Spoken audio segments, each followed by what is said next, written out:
అందరికి ఒకసారి గుర్తు తెచ్చుకున్నారు సార్. అందరు కండువాలు వేసుకుంటే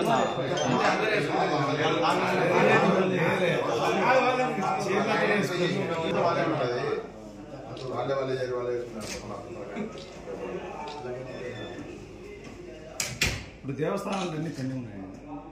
నీకు విషయం తెలుసా, అనగానే అక్కడ జరుగుతుంది. మా వాళ్ళకి ఉడుకుతాను వెంకటేష్ అంటే చైర్మన్ కాదు, అది టీటీడీ దేవస్థానం కమిటీకి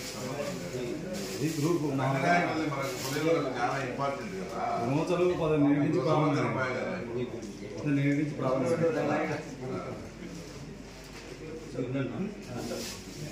ఓకే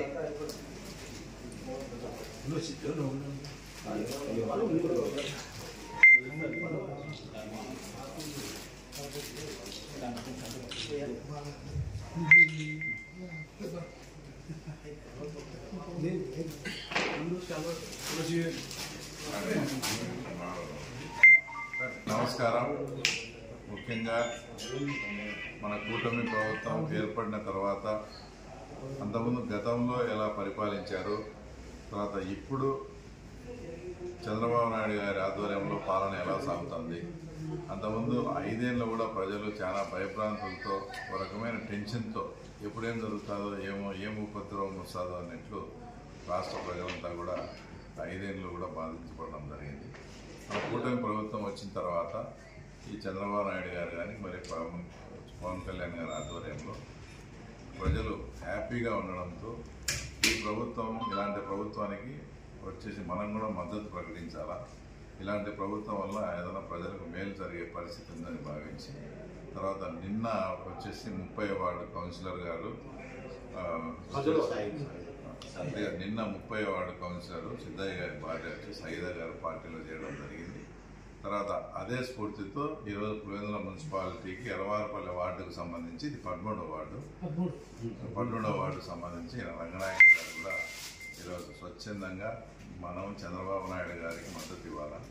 పులివెందుల్లో 2 దఫాలు కూడా ముఖ్యమంత్రిగా పనిచేసి ఈయన వార్డుకు సంబంధించిన ఆ ఊర్లో కూడా మొన్న ఎవరో ప్రెస్ మీట్ ఏదో సవితమ్మ మాట్లాడినారని వాళ్ళు ప్రెస్ మీట్ ఇచ్చినారు ఒకరిద్దరు ఇక్కడ ఉండే నాయకులు.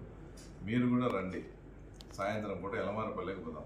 అక్కడ రోడ్లు ఏ రకంగా ఉన్నాయో, మీరు ఏ రకంగా దానిని తవ్వి అంత అస్తవ్యస్తంగా చేసినారో, అక్కడ ఎలమారపల్లి ప్రజలు ఏ రకంగా ఇబ్బంది పడుతున్నారో మీకు చేతనైతే మా దగ్గరికి రండి, మేమే మిమ్మల్ని ఎంటబడి పెట్టి పిలుచుకోబోతాం. అక్కడ ప్రజలు ఏం మాట్లాడతారో మీరు స్వయంగా వినండి. 2 దఫాలు ముఖ్యమంత్రిగా పనిచేసిన మీ కుటుంబం 78 నుంచి పులివెందుల ప్రజలు మీకు ఓట్లు వేస్తూ ఉంటే ఈరోజు మన బాగ్రాపురం దగ్గరికి కలెక్టర్ వస్తాడని అక్కడ కూడా పోతే మహిళలంతా 50 నుంచి 100 మంది మహిళలు మాకు త్రాగునీరు లేదు అని కూడా మా దగ్గర ఇక్కడ ముఖ్యమంత్రి నియోజకవర్గంలో ఈ రకంగా చెప్పుకునే పరిస్థితులు ఉన్నాయంటే వీళ్ళు ఏ రకంగా పరిపాలన సాగించారో ఒకసారి అర్థమవుతుంది. ఏమన్నా మాట్లాడితే లాస్ట్కు తెలుగుదేశం ప్రభుత్వం వచ్చిన తర్వాత తెలుగుదేశం మీద నెపం వేసి మేమేదో నీళ్లు రాకుండా చేసినామనే దుష్ప్రచారాన్ని కూడా వీళ్ళు ప్రచారం చేస్తున్నారు. మున్సిపాలిటీ మీదే, ఎమ్మెల్యే మీరే, ఎన్ని ఏళ్ళ నుంచి పులివెందులను పరిపాలిస్తామండి. మీరు కనీసం త్రాగునీరు సౌకర్యం కూడా కల్పించలేక ఈరోజు ప్రజలు ఇబ్బంది పడుతుంటే మళ్ళీ ఆ నెపం వచ్చి మా మీద వేయడం ఇది నిజంగా దురదృష్టకరం. తప్పకుండా మున్సిపల్ కమిషనర్ గారితో కూడా మాట్లాడి, కలెక్టర్ గారితో కూడా మాట్లాడి, ఇంకా అవసరమైతే ఇప్పటికే ఒక 5-6 బోర్లు కూడా వేశాం. ఇంకా ఏదైనా అవసరమైన చోట నీళ్లు పడతాయని చోట బోర్లు వేయించి నక్కలపల్లి స్టోరేజ్ దానికి కూడా అక్కడ సమ్ లీకేజ్ అవి ఉంటే ఆ మరమ్మతులు కూడా చేసి అక్కడి నుంచి కూడా దాని మోటార్ల కెపాసిటీని కూడా పెంచి కొత్త మోటార్లు కూడా పెట్టించి తాగునీటికి సమస్య లేకుండా చేస్తాం. ఇంకోటి ఏంటంటే 3-4 months కల్లా మీకు జలజీవన్ దాంట్లో కూడా అది కనెక్షన్ కూడా కాలేజీ డిప్లొమా కాలేజీ పైన ఒకటి ట్యాంక్ కట్టడం ఉంది, దాంట్లో కూడా కనెక్షన్ ఇప్పించేట్టుగా కూడా యుద్ధ ప్రాతిపదికన మెగా కంపెనీ వాళ్ళని కూడా పిలిచి మాట్లాడి వాటికి కూడా కనెక్షన్ ఇచ్చేట్టుగా కూడా చేస్తాం. ఇవన్నీ చూసి ఇట్లా స్వచ్ఛందంగా తెలుగుదేశం పార్టీకి మద్దతు ఇవ్వాలనే ఉద్దేశంతో నిన్న ఒక కౌన్సిలరు, ఈరోజు ఒక కౌన్సిలర్ చేరడం జరిగింది. మున్ముందు కూడా భారీగా చేరికలు ఉంటాయి. వీళ్ళందరూ చేరిన తర్వాత మా ముఖ్యమంత్రి గారి దగ్గరికి వీళ్ళందరినీ కూడా తీసుకుపోయి అప్పుడు ఇంకా పులివెందులలో 70-80% పనులు కంప్లీట్ అయిపోయి ప్రజలు చాలా ఇబ్బంది పడే పరిస్థితులు ఉంటాయి. అవి మనం కంప్లీట్ చేయాల్సిన పరిస్థితి తప్పకుండా ఉంది. వాటికి మీరు నిధులు మంజూరు చేయండి. పాత కాంట్రాక్టర్లకు జగన్ రెడ్డి వలన అక్కడంతా కూడా నిధులు మంజూరు చేయలేక ఆ పనులన్నీ అసంపూర్తిగా వదిలేసిన సందర్భం.